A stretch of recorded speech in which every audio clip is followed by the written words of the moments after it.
This is the Comics Alternative Interviews, a conversation with Dave Chisholm.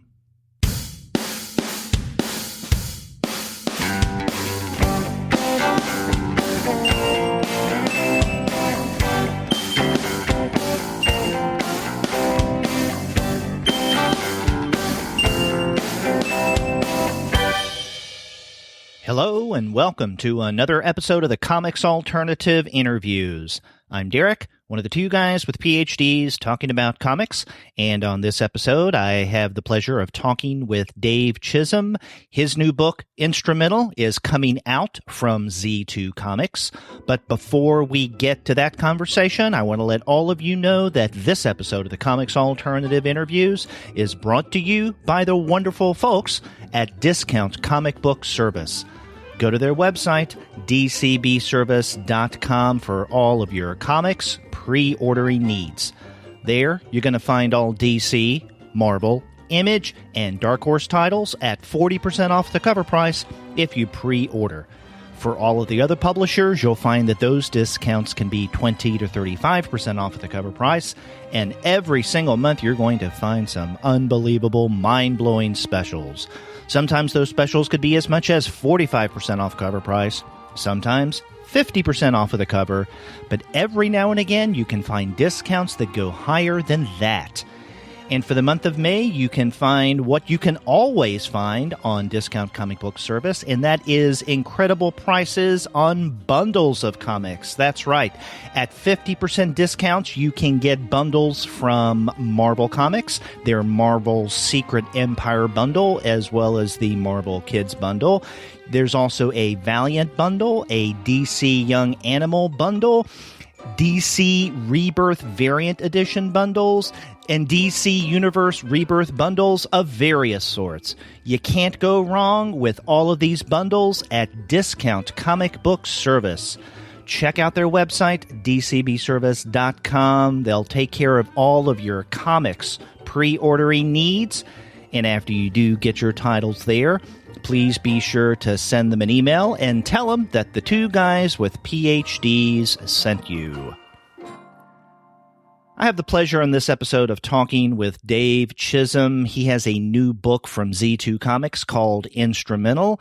And not only does he write and illustrate the narrative, but he also provides its soundtrack. And as you'll hear in our conversation, Dave himself is a musician and he provides the music. With the purchase of a book, you also get access to all 7 tracks reflecting each of the 7 chapters of the book on his SoundCloud account. In fact, you'll hear selections from that soundtrack at various places in this episode. I had a great time talking with Dave Chisholm, and let's go ahead and listen to that conversation now.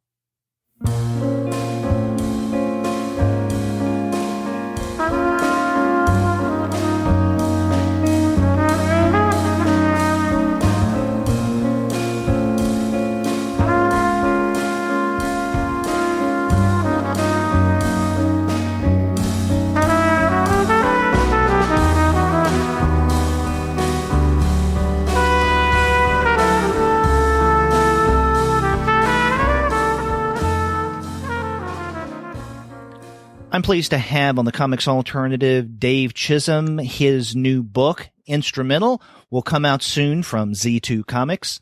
Dave, welcome to the podcast. Hey, thanks for having me, Derek. I'm really excited to be chatting with you. Yeah.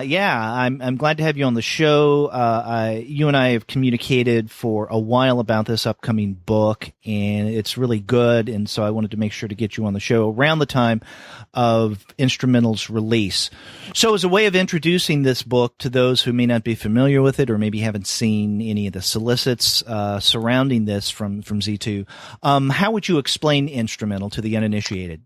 Yeah, really, in its most brief form, I would say this is a graphic novel about a frustrated musician who is given a trumpet that may or may not be triggering the end of the world, and that the book comes with a full-length album of music that's meant to accompany it. So, okay, that's it. That's the elevator elevator pitch, I guess, of the book. Yes.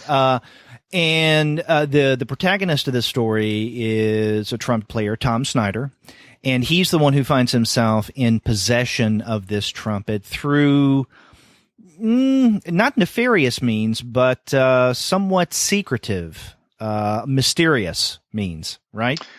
Yeah. I guess like we kind of have the story unfold from his point of view. So this stranger who's wearing a cast on his leg comes up to Tom after a gig and tells him how bad he sounded. And Tom, of course, being the self-loathing artist type, agrees with him. And the stranger eventually decides to give Tom this like trumpet with no strings attached. And the stranger tells him that the trumpet will solve all of his problems. As a side note, the bit about the guy with the broken leg coming up to the musician after a gig and telling him how bad he sounds, that's a true story. That happened to me maybe like 12 years ago at a gig. And Fred, the guy who's the bass player in the book, is based on a real person, a friend of mine. And Fred actually did tell the guy that he would break his other leg if he didn't walk away. That's a true story. That actually did happen. The trumpet stuff with the the mysterious gift of the trumpet didn't happen, but everything leading up to that did happen. So, and you didn't like maybe perhaps kill people whenever you played that trumpet? Yeah, I mean, I don't think so. Although, I suppose if someone doesn't like the music, then it might just have that effect on them. You mentioned that the character Fred that we see in the book is based on a real-life individual. And that's one of the things that I enjoyed about Instrumental is that not only do we have a fully fleshed-out character in the protagonist, Tom, but I think other members of his band you give ample attention to as well. Especially Rhett, who is the piano player, but also he seems to be a close friend of Tom's, who also is a florist. And then there's Fred, who's the bassist. And then there's what I like to think of as almost a Mark Twain-looking character named Will, who's the guitarist, who likes to play around with electronic equipment. And then there's Alexa on the drums.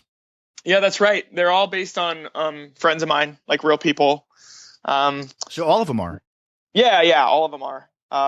Will is a guitar player who lives in Austin, Texas, who he's like one of my earliest like bandmates, when I started playing music with Will when I was in high school. And he's just an amazing guitarist. And Fred is he's actually a percussionist in real life, not a bassist. I played with him a lot when I was like between the ages of like 19 to like maybe 23 or so. And then Alexa is based on a saxophone player who I went to Eastman with out here in Rochester. She's a really amazing saxophone player who is like just like a hilarious person, like just really like fun to be around and hang out with and everything. And then Rhett is based on a guy who's not a musician, but he's someone who I used to work with at like a used CD record DVD store. And he is one of the most passionate like music listeners and just people like that I've ever met. And he actually did work as a florist for a while. And so the bit in the book where he's comparing arranging flowers to like assembling a band is actually like basically verbatim his words transcribed into the book. So yeah, I mean, all of those characters are based pretty heavily on their real life counterparts. The Will's his tinkering with electronics is actually based on another old friend of mine his name is Colin. And I haven't talked to him in forever, but he kind of has this weird notoriousness in my mind because he invented this like crazy guitar effect. And then like when Radiohead came to Salt Lake City, he like managed to get in touch with Radiohead's manager and like get the okay to bring this guitar effect to like the show to show it to Johnny Greenwood, the guitarist in Radiohead. And he showed up to the show with this suitcase filled with wires, and the security at the venue thought it was a bomb and kicked him out. And he never actually got to meet the band. So he's like this kind of notorious. I think he was depressed for like a year after that and didn't leave his house. But anyway, that's totally unrelated. Anyway, they're all just kind of based on they're all based on friends of mine. I think it's a good way to kind of get dimension out of characters. And yeah, and I can tell that these characters, and knowing that they're real people now, this makes sense. Means something to you, because there's this fairly long sequence in chapter 4 where I guess we're momentarily taken away from the protagonist, and we're shown brief moments in the life of his other band members. There's Fred and his situation with the subway. And I used to play bass when I was younger, and having to travel with a 3/4 bass, I know how difficult that is. And people calling it things other than a bass, like, hey, nice cello, man. And how that pisses him off. And then I also appreciated the scene with Alexa where she's practicing her drums, and it becomes quite frantic visually, the way you represent that. And something similar is going on with Will, and then later on we get the flower arrangement that you mentioned. And so I do think that does help to give life to figures in this story outside of the protagonist, which really functions well in terms of story depth.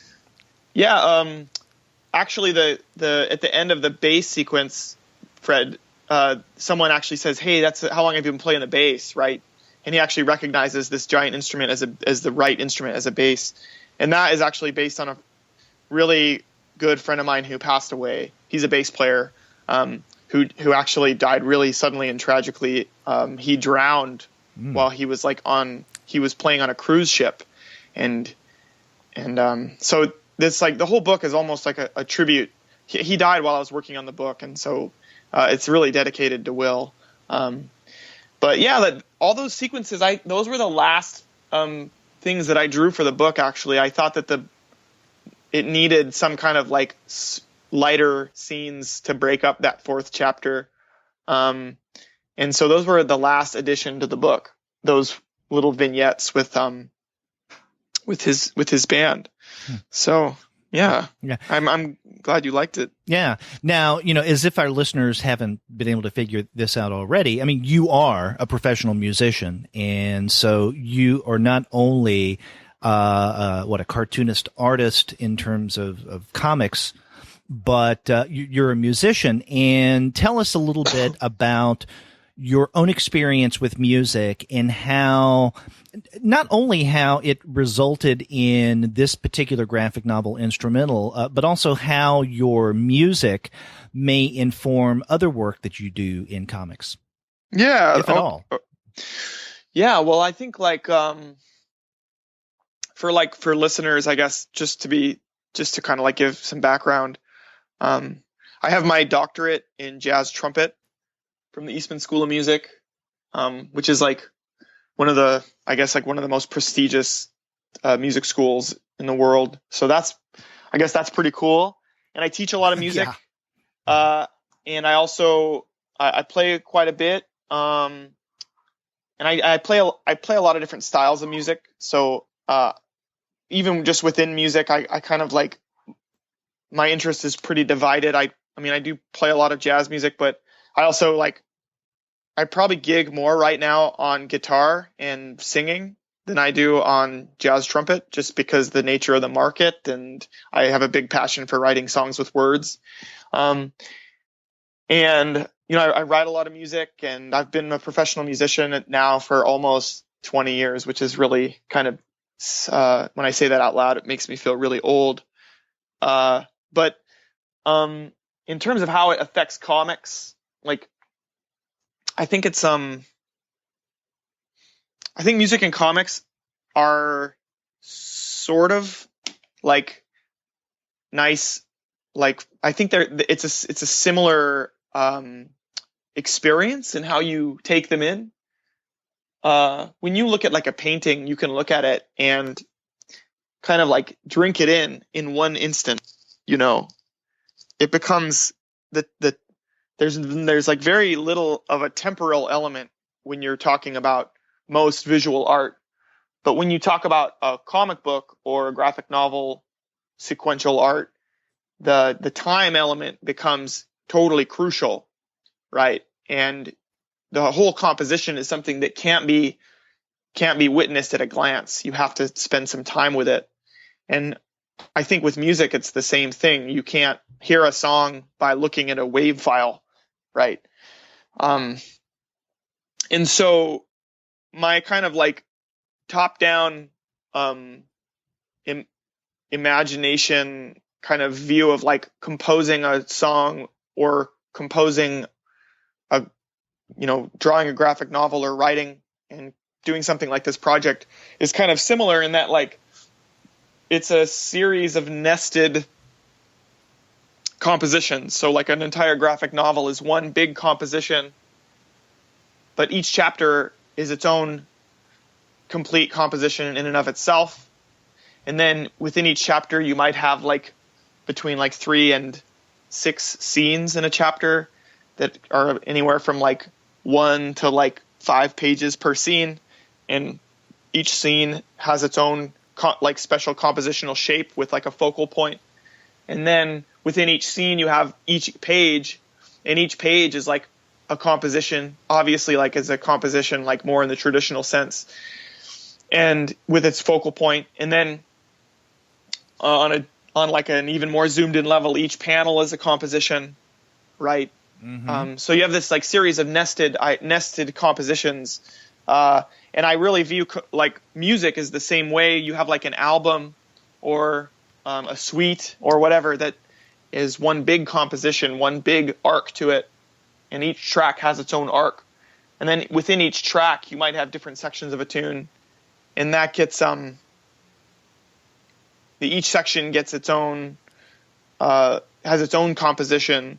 And you want each of these to kind of like, in some abstract way, reflect the whole in like sort of like in the 1800s, in like late 1700s and 1800s, they would call it like organicism, sort of like trying to reflect nature. And nature has this fractal quality where, the macro reflects the micro, or the micro reflects the macro, and vice versa. And so to try to create a composition where when you look at it at its most zoomed in level, it reflects somehow the big picture on a small level. And at every subsequent level, you have sort of like some kind of abstract reflection of the macro, the big picture.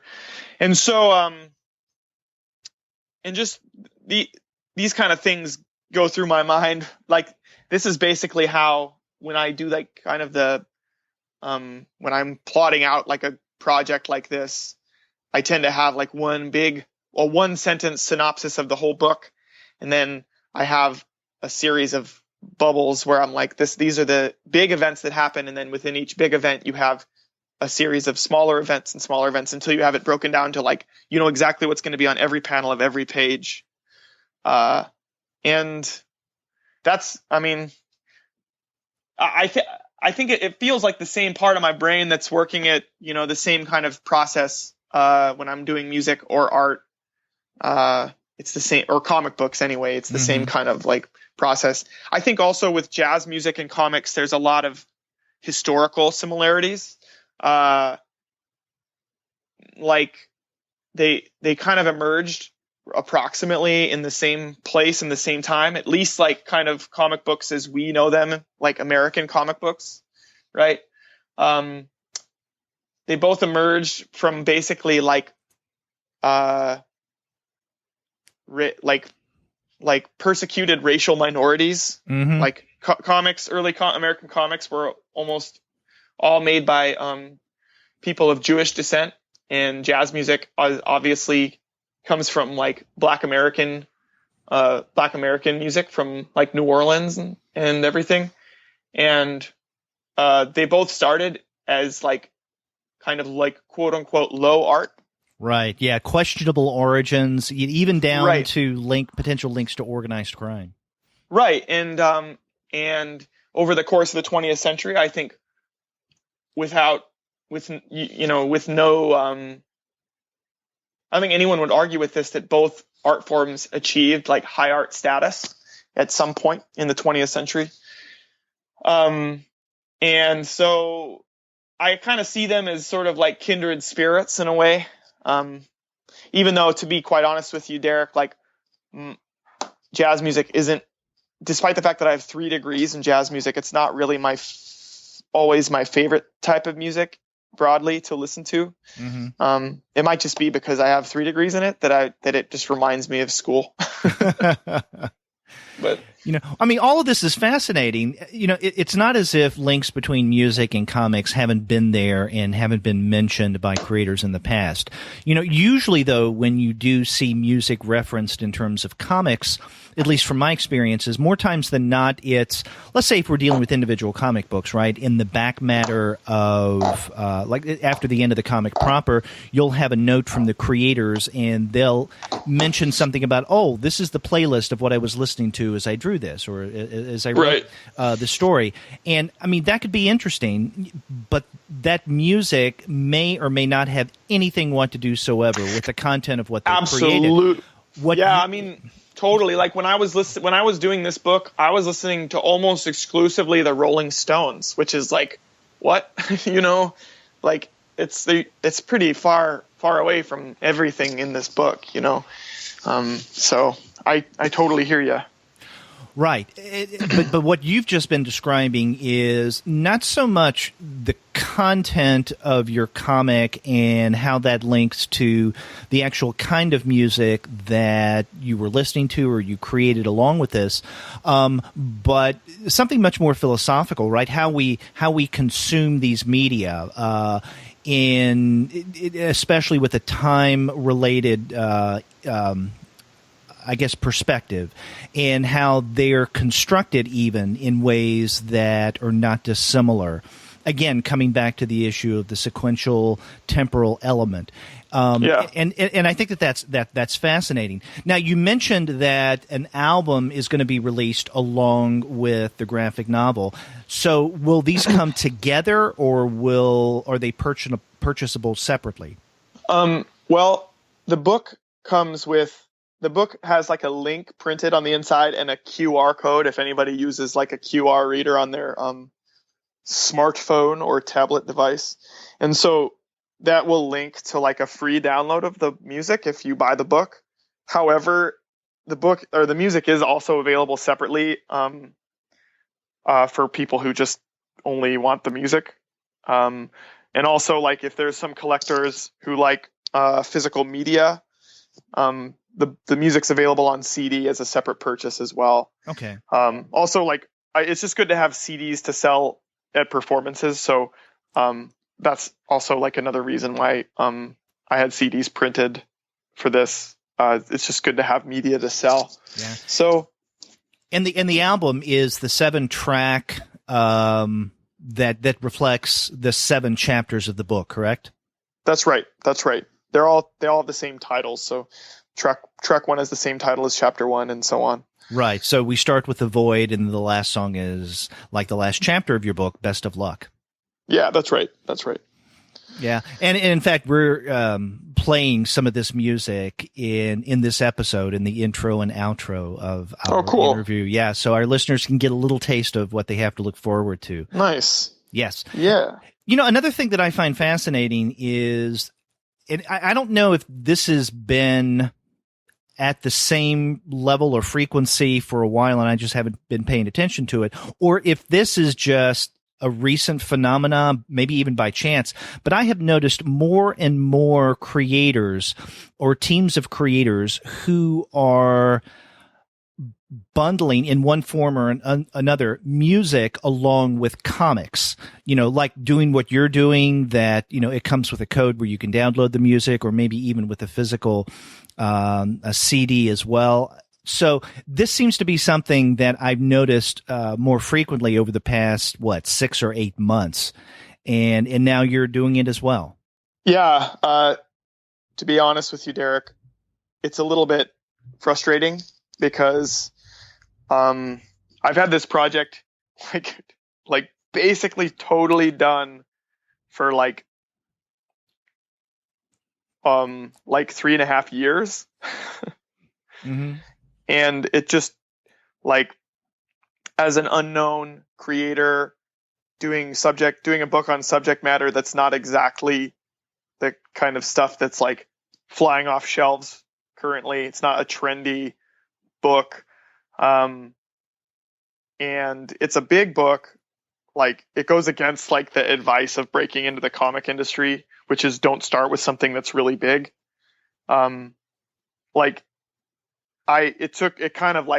It took me a while to find a publisher. And it was hilarious in the process of trying to find a publisher, because I seriously heard back from almost every publisher I submitted to, and they were always like, "This is a beautiful work. We love it so much. We're not going to publish it, but someone will publish this book." And everyone, like, seriously, I had like 8 publishers say like, "Someone's going to put this out for sure, but it's not us. But it's beautiful."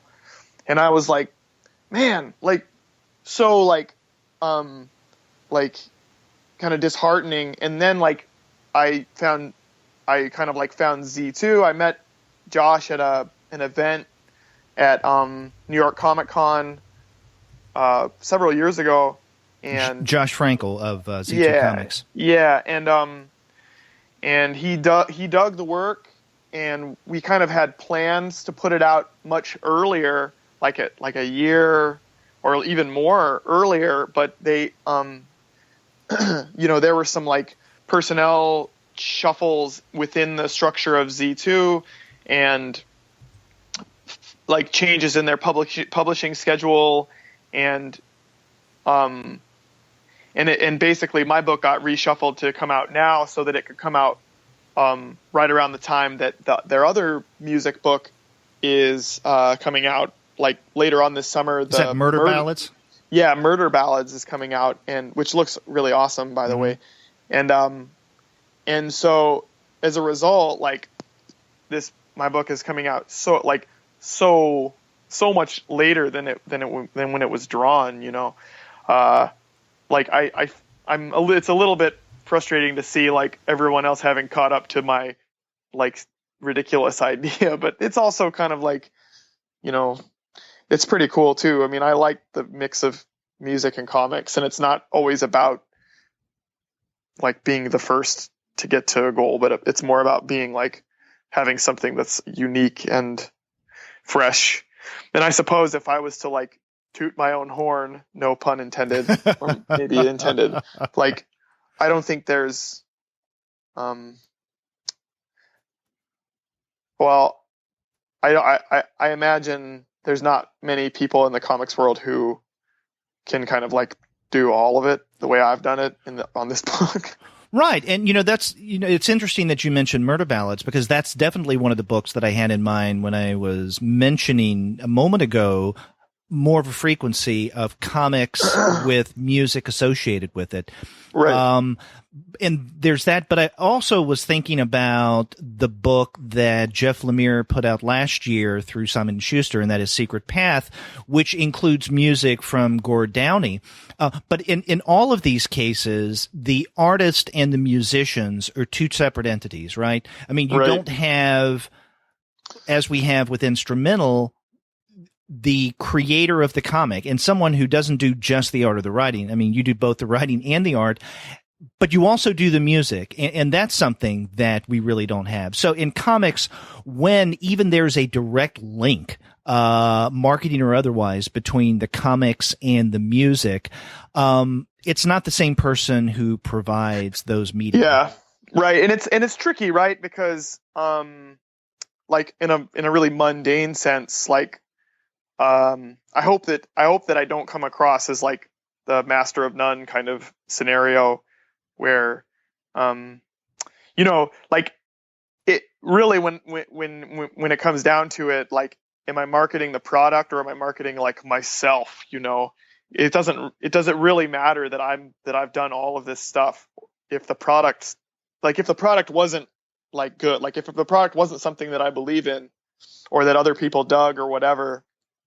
Then who cares if one person does it all? Like, So hopefully it's the whole work stands up with integrity and reaches people in a meaningful way, and isn't just like so this guy put out like a crappy album that goes with a crappy comic or something like that. Anyway, I mean, like, you know, you can maybe see that Tom is based on myself when I go off on tangents like that, you know.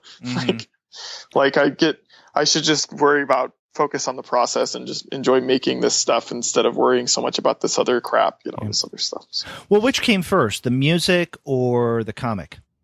For this project, for instrumental, in yes. No, with instrumental.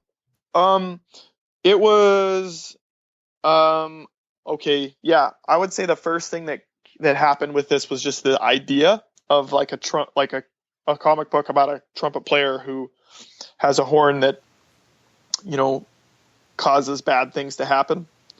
And so that was the first thing. And I kind of have it in like a sketchbook from a doodle in a sketchbook from around, I would say like 2009. And at the time I was working on my master's degree, and I just kind of put this idea in the back of my head and was like, okay, I'm going to like let this simmer and kind of like cobble together a story. Like, is the main character, like, what's he like? You know, what motivates him? What's pushing him? Like, why would you play something that hurts people? Like, and then sort of like it all kind of like started building momentum in my mind over the next like several years. And then I started work. And then in that span of time, I also released a couple of albums of music, one of which is an album called Calligraphy. And I really feel like that album, I really think it's a good record. And I wanted to explore that palette more, the kind of composition ideas and the concepts in that record. I thought there was more there to kind of like unpack. And then as this comic idea gained momentum in my mind, I was like, hey, what if I combined the follow-up album to Calligraphy with this comic idea? And so there were a couple of tunes that fit perfectly that I had already written. That are a part of this release instrumental. That are a part of this release that I had already written, but it just worked so well. You know, it had perfectly captured the mood of a particular scene or a particular chapter. And then then I finished the last part of my doctorate is this big 14-hour test that is really terrifying. And I finished that, and the next day I started this project, like the next day. And I had a really rigorous regimented routine. I would get up at 7:00 and I would work. I'd have a banana and a cup of coffee, and I would work from 7:30 to like 11 or noon. And then I would eat something, and then I would go to work. And I was lucky enough to have a part-time job that paid pretty well, and I could make my own hours. So I'd go to work for a few hours every day, and I'd come home, and I would usually work from like 6 to 9 in the evening. And I did that for like 10 months, and I finished the bulk of the artwork in that span of time. And then all the composition, so all the music writing would happen while I was also working on the comic. So except for a couple of tracks on it, everything else kind of came together while I was doing the comic. So yeah, it was really a pretty organic process, I think, for the most part. Yeah. And, you know, you mentioned your doctorate. This definitely comes through your knowledge of not just music, but also musical history in the book Instrumental, because we do get quite a number of major figures from musical history that are, I guess they play minor roles or sometimes significant. And I'm sure that there's some that I'm even missing in the book. I mean, the one that really leaps out to me is in chapter 4, and this is when Tom meets Coltrane. Yeah. But like, okay, so that was like the last piece of the story that came together in my mind when I was studying for for this big test, I came across all these music history figures that were like involved, like were mystics or involved with the occult in some way. And I was like, oh, I have to put these people in this book. And I decided that Tom would like encounter these people after having played the horn and I wouldn't explain why he's encountering them. And I also didn't want to say who they were unless Tom knew who they were. So the only one that Tom actually recognizes, because he's not really a student of music history, the only one that Tom recognizes is John Coltrane, because Tom is a jazz musician and Coltrane is the only jazz musician he encounters. And he also encounters in the third chapter, he encounters at a costume party, like Mozart, and who's like a classical era composer, and then also Hildegard, who's a medieval mystic and composer, and she's a super fascinating figure in music history. She's actually one of the earliest composers to actually put their own name on a piece of music. So the earliest music written, notated music, is all liturgical church music, right? Sacred music. Is this Hildegard of Bingen or Benjen? Yeah, that's right. Yeah. Okay. And all of the earliest composers would just put, like, instead of writing like composed by Jim or Jerry or whatever, they would put like just written for the grace of God, right? They would only say like, this is just this. They wouldn't put their name on it. And Hildegard is actually one of the earliest composers to actually put her name on it. I wrote this. This is written by me. And she had these, which is interesting also because it's a woman, right? Like in the year like 1000, like have a woman put down such a claim, like to be such a crucial figure in music history is pretty remarkable. And she would have these visions. The one page where you kind of like, she recounts her vision. Most of that is actually a quote from her, like that I just took and put it in the book, about like the light that warms her and gives her nourishment and all this stuff. It's actually a direct quote from Hildegard. In fact, if someone wanted to go nuts, all of the figures from music history in the book, a large part of the dialogue from each of them are historical quotes by those people. And so like those two, Coltrane, and then towards the end of the book, he meets towards the end, he meets two figures, obviously from different periods of time. One is a Russian composer named Alexander Scriabin. Ah, that's who that was. Yeah, amazing figure. Look him up.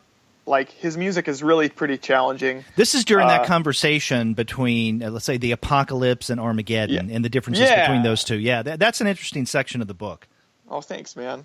And the other guy that he talks to, and so like Alexander Scriabin talks about, he was a theosophist, and he had these really kind of out there goals with his music, and all of that's true in it. The one thing that's not true is obviously the Mozart, the whole bit about getting this magic flute, you know. So, you know, it's kind of me riffing on the basic premise of his opera, The Magic Flute, that like somehow this was like autobiographical about his life. Anyway, but and the other person he encounters in that second to last chapter is Jim Morrison from The Doors. Wow, that was Morrison? Yeah, and so a lot of the quotes by the bearded fellow, that's Jim Morrison, are direct quotes from Jim Morrison, where he says like hatred is an underestimated emotion. That's a quote from him. If you look on the big panel, the big page, where Jim Morrison has the giant word bubble that takes up like 2 pages, with all the symbols of death in the bubble. Oh yeah. There are some allusions to the Doors song "The End" in that bubble. So the driver of the blue bus, I see, yeah, from "The End" by the Doors. And so so yeah, that's you know, that I don't want to. I guess I don't want to spoil too much for people, but I almost I wanted to make like endnotes for the book and a bibliography, but I kind of decided against it because I don't know. It's kind of like I didn't want to do exactly what I'm doing right now. Right. You didn't want to, in the writing itself, be a little too pedantic or heavy-handed in that way. Yeah. And I kind of wanted it to be somewhat mysterious, and then people can start to dig around and find it. And that's exactly what I was doing. Obviously the Coltrane I immediately got because, he's called John Coltrane. The piano player at the costume party named Wolfgang. Yeah, that seemed to be pretty clear to me. I did a little digging about Hildegard and learned about, because I'm not a historian of music by any stretch of the imagination.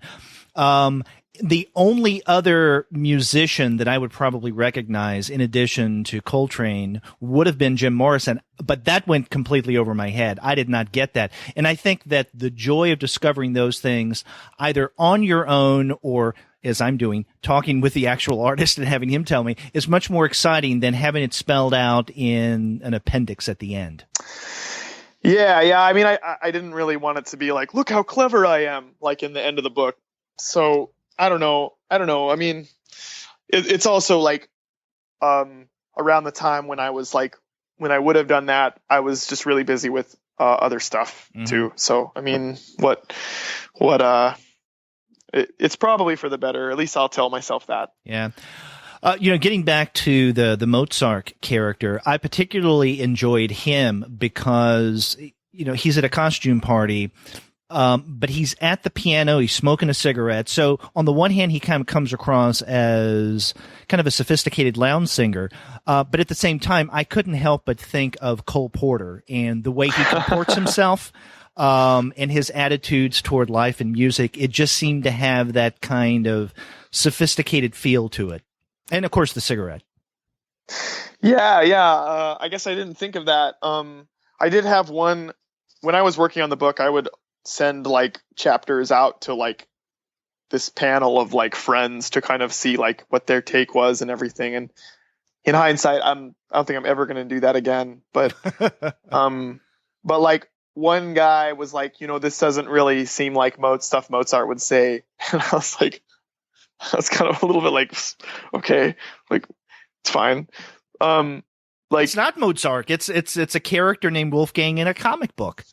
Right. Yeah. But the irony is that like there are like entire chunks of what Mozart says there that are direct quotes from Mozart. So I would say definitely of all those characters, he's the one who I took the most liberties with this like backstory that you get about his dad and mythological creatures and all this stuff. But yeah, I mean, he's definitely like a little bit. Mozart wrote like he was a pretty crass guy. He had like a really wacky sense of humor, and like he liked like poop jokes and stuff like that. He would kind of put like little hidden like dirty jokes into his music and stuff. So it seemed like appropriate to have him be this kind of like smarmy, chain smoking, like extremely witty dude at a piano. So, yeah. Another thing that I found fascinating about this book, and because it stands out in various ways, are those passages, and I think there are four main ones that I'm thinking of, where your story becomes, I don't want to call it self-conscious or metafictional in a Grant Morrison-esque way, but there are things that go on with Tom that were taken outside of, let's say, a more realistic perspective of what's going on with him at the moment, and whatever he's experiencing at the time, whether it is because of his music or otherwise, he's transported almost as if he's taken out of the story itself, or we're made aware that this is a comic or a graphic novel, if you choose to call it that. And what I mean by that is you accentuate the panels in such a way that the borders, the gutters between the panels, all of that become part of Tom's landscape that he is for those 2 or 3 pages navigating himself through. Because of whatever experience he's having at that point. And where did that idea come from? Because, I mean, it just seems very different from all the other sections of the book where the emphasis is on music. In those, and again, seem to me 4 major sections where you make the comics terrain or the comics medium an actual agent in the narrative. Yeah. I think it's, let's see. Well, I think this is kind of this answer might be a little bit like long, I guess. That's okay. It's basically like, well, the thing that fascinates me, like I said before, like the most about comics is this sense of time, right? That you can depict with the gutter. Like the gutter is like where God lives or something like that. I'm not like a religious person, so it's kind of a little bit of like a hoity-toity thing to say, but and so we know that like when Tom plays this horn, like weird things happen, right? And these things that happen are like temporal. I mean, I don't want to explain it too much. But I guess like that's why we're doing this interview. But like this is sort of like temporal disruption, right? So like comics are so great because you can depict the 4th dimension so clearly, and you can disrupt it so clearly. And I think that, you know, having grown up in the 90s and Image era, like people don't understand the power of like or with artists like the Image kind of style where like they're breaking panel borders all the time and with no like real purpose to it. It's just kind of like willy-nilly, like here's a round panel and we're going to break this panel border so that we can see this dude's biceps. And we're going to like, and thinking to myself, like, actually, what does it mean to break panel border? What does that mean? What does that imply, knowing what the border, what the gutter symbolizes, right? And so the first thing with this book was like, and I have like a whole lecture on this that I've given like in like classes and stuff. But it's basically like, it's really important in graphic novels or comics to set up rules, right? So like I set up rules early on is that like it's going to be like basically like no odd shaped panels, no breaking panel borders, no internal monologues. Only go full bleed if it's subjectively meaningful to like the main character who's experiencing what's happening. And then like whenever I'm showing mundane life, it's a simple 8-panel grid. So when we flash to the vignettes that we talked about earlier of the bandmates, those are regular 8-panel grids because those guys aren't touched with this weirdness that Tom is touched with, right?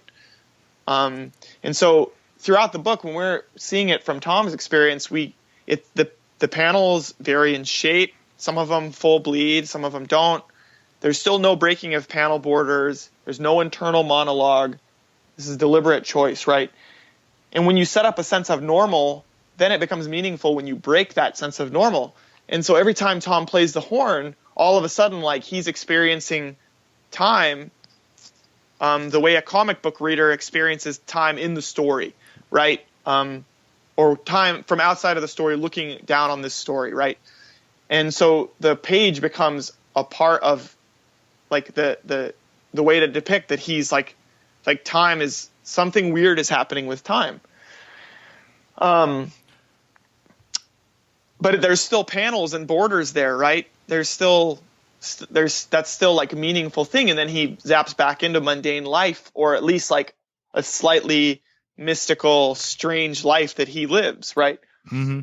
And then towards the end, when like all the, craziness happens, without spoiling it, like all those rules get just chucked out the window, right? And we even see him becoming so acutely aware of these borders, and he's pushing on the border and kind of like messing with it.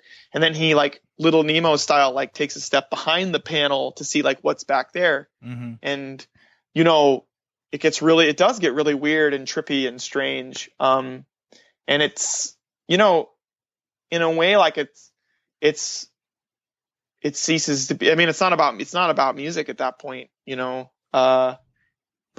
hopefully the music, that part of the soundtrack hits hard on that part. That's like the longest track on the album during that section. And I think that track turned out really cool. So, yeah. And these are the moments that become, transcendent for Tom, in that he's taken out of his own reality, sometimes through his music, sometimes for other means. I mean, I think the largest section is toward the end, and we don't want to give anything away about what happens there.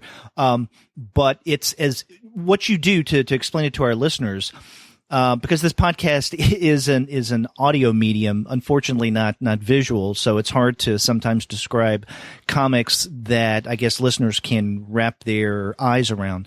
But instead of, let's say, during one of these transcendent moments, Tom being on a stage and you representing him on the stage, we see for 2 or 3 pages him striding across not the wooden floors of a stage, but across panels that are laid out almost like, let's say, a path, like the yellow brick road. And so it does point out the kind of breaking of time within that experience, because phenomenologically, there's something going on with him, right? I mean, again, this is a transformative experience for him, a transcendent experience. And so you represent that visually in a way that not only effectively accomplishes what you just described, but it also underscores the fact that, hey, we're reading a comic, and there's a reason, as you've explained very well during our interview, that comics and music go so well together, especially in the world that you've created. And I think that those are really, really nice moments in the book. Oh, thanks, man. Yeah, those are definitely the talking about compositional focal points, or those are the moments those are like the payoff moments for sure. Yeah, for sure.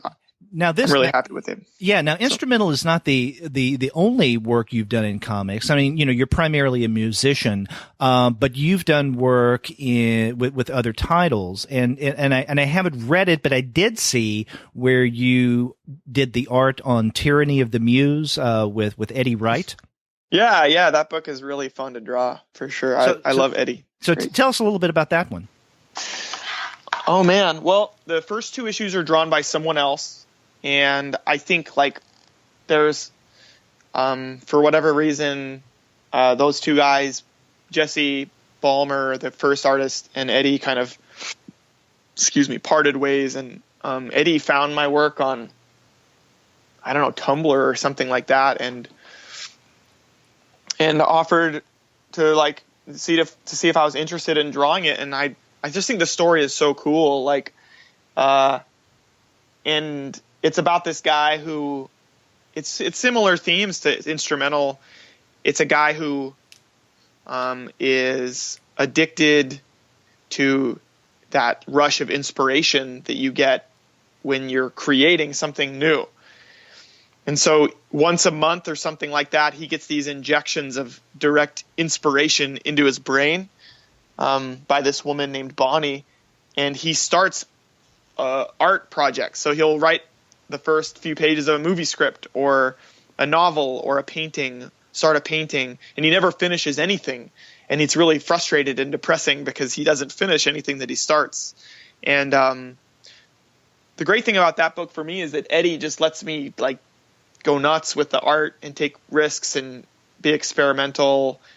And it's super fun to draw. It's really great. I really like Eddie's writing. We've had a few times in the past where he'll give me a script and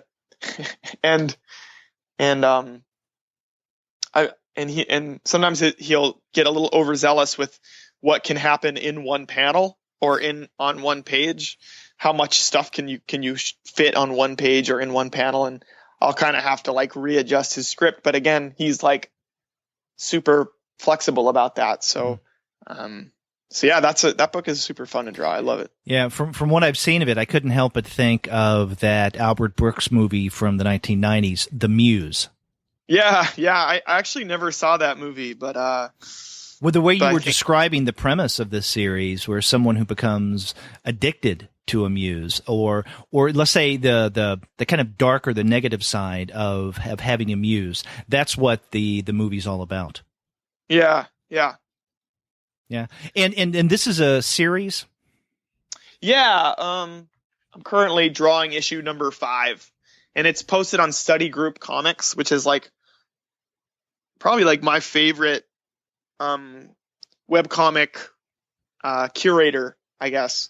They do books by Farrell, Dalrymple, and some other like kind of like cool like indie comic creators. And of course, Zach Soto. I mean, it's his baby. Yeah, it's a cool. It's cool to have fallen backwards into putting something out that's like on such a cool webcomic kind of site.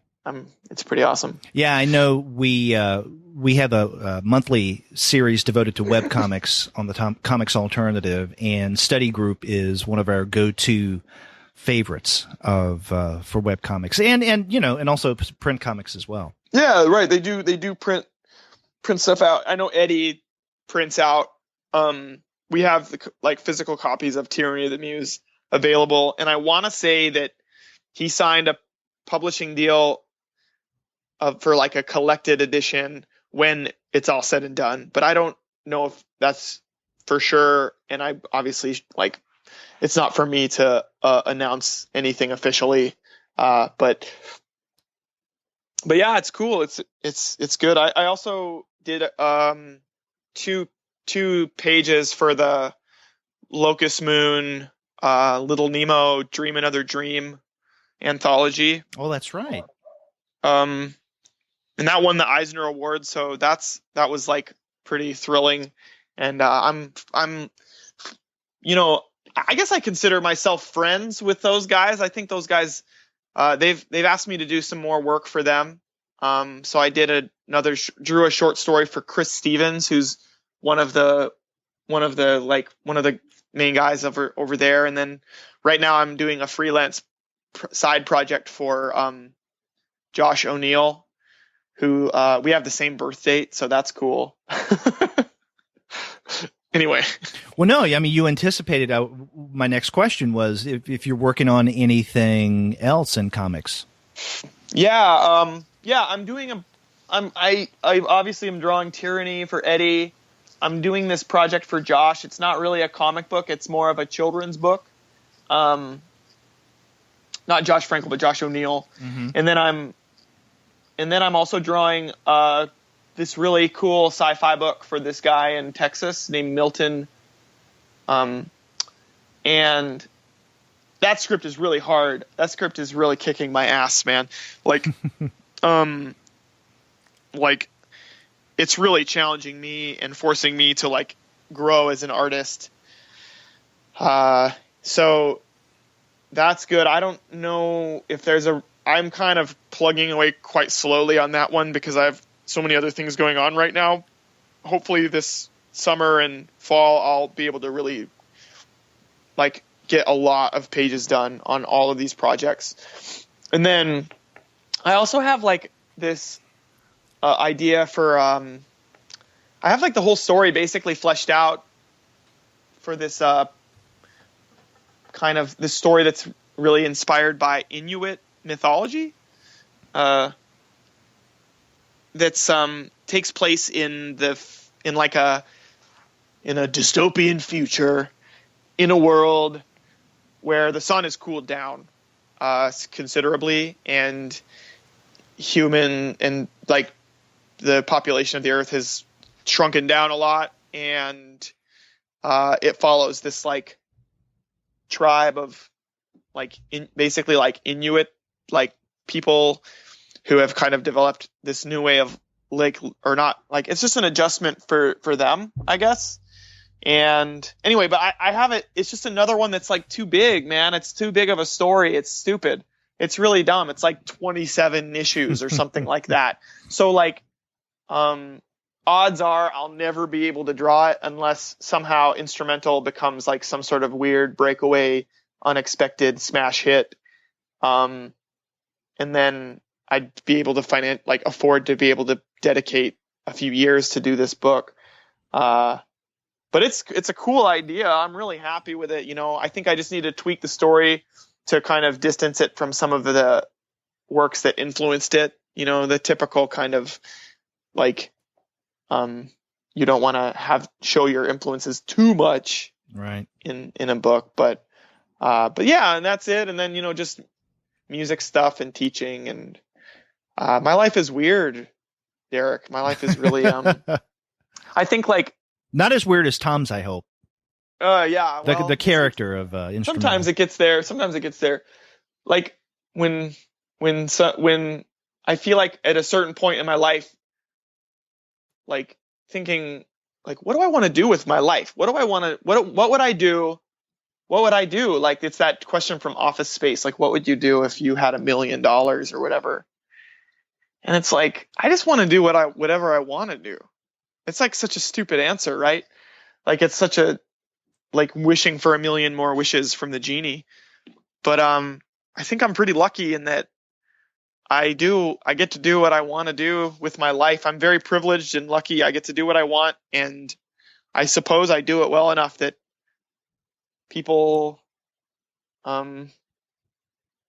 care about it, I guess, so I'm in a pretty lucky spot.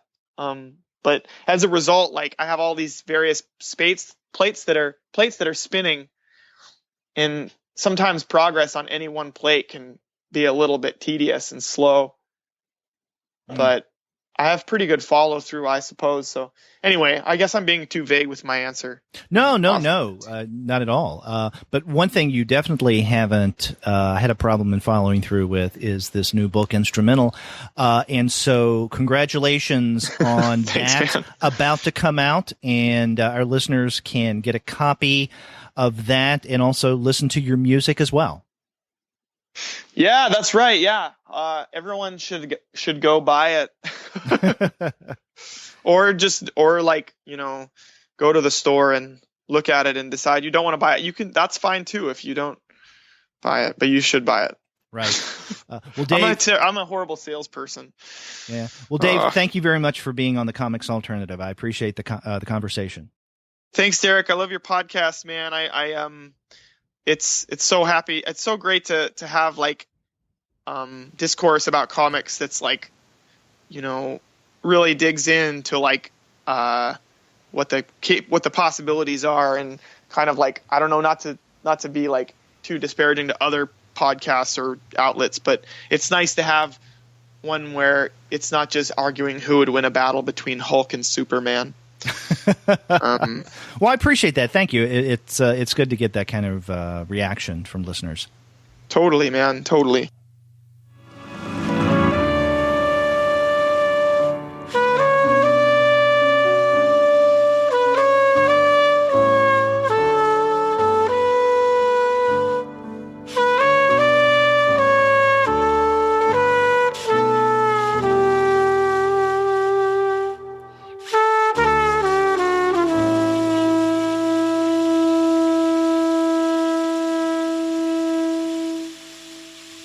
I want to thank Dave for taking the time and being on the Comics Alternative. I had a really nice time talking with him about his new Z2 Comics graphic novel, Instrumental, the music that he created to accompany the story, as well as his trumping playing in general, and also his efforts illustrating the webcomic Tyranny of the Muse, written by Eddie Wright, which you can find at studygroupcomics.com. And if you want to get a copy of Dave's new graphic novel, Instrumental, then go to comicsalternative.com/Amazon, and there you'll find a link to our Amazon Associates account. Click on that, do a search for Instrumental, and you will find the book at 40% off of the cover price. If you get it that way, not only will you be helping Dave, but you'll also be helping the Comics Alternative. You can also help out the Comics Alternative by visiting the website of our sponsor, which is Discount Comic Book Service. Go to dcbservice.com. They have a ton of specials every single month. You can't go wrong with them. And after you do get your books there, get in touch with me and let me know what you thought about my interview with Dave Chisholm. If you go to our website, comicsalternative.com, you'll find that you can leave us a voice message online via SpeakPipe. Or you can call us the old-fashioned way by picking up the phone and dialing 415-3-COMICS. That's 415-326-6427. You can also email us. We're 2guys@comicsalternative.com, or you can email me directly. I'm Derek@comicsalternative.com. And you can find us all over social media, such as on Twitter, Facebook, Tumblr, Instagram, Google+, Goodreads, Pinterest, and YouTube. You can subscribe to the podcast through iTunes. You can stream us on Stitcher. You can also find us on TuneIn, on Spotify, on iHeartRadio, and on Google Play Music. But you can find every single one of our podcast episodes, as well as the reviews and comics-related commentary that we post on our blog, simply by going to our website, which is comicsalternative.com. I hope you enjoyed this interview. We've got more lined up in the weeks to come, so check back for those. Until then, I'm Derek, and I'll be podcasting at you later.